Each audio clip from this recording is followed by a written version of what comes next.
person up to the mic is Haley. Round of applause for Haley. Hi everybody, my name's Haley. I'm a former IV drug user and formerly incarcerated person, and now I fight the war on drugs. So we all know that the war on drugs is essentially just a war on race and class. And a lot of the work that we're doing, a lot of the work that we're doing actually is focused right here where we're standing in Kennedy Plaza, where they had Operation Bust Out just this past December, where they netted 23 people, predominantly people of color and people who were experiencing homelessness, who were medical patients, called them bust outs, publicly shamed them, slapped each one of them with 4 years of felony felony crime, and made it where they weren't able to access public transportation anymore. And that is just an atrocity in itself. And when you press the Public Safety Commissioner about it, he denied the fact that any of these people were people of color who were arrested, but they cleanly and clearly displayed their pictures to shame them to the public, but do not take ownership of their actions when this happens.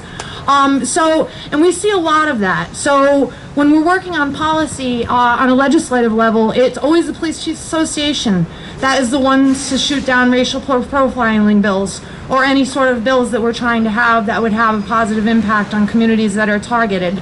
But the flip side is when you're working in Kennedy Plaza and we hear the people that are down here and we hear what they have to say about their experiences. And a lot of these people say that they're fearful of police, that they feel targeted when they carry naloxone, and they're afraid of being prosecuted unnecessarily for it.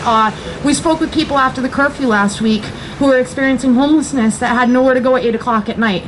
And that in itself is just horrible. And I've also spoken with a lot of officers in uniform downtown too, who have actually said that they were hoping that they could let a couple people pass from overdose and set an example for the rest. We're in a community that's already losing so many people.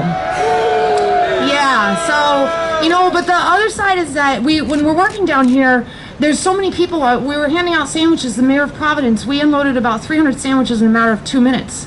And that's where these funds need to get allocated to the communities, to actually help people, to feed people, to give these people resources. Not into hands that target people, that profile people, and then outwardly deny it, and then block any sort of reform. So we really need to keep this momentum going and just support our communities that need it, because we pay for these people to come out here and do these atrocities.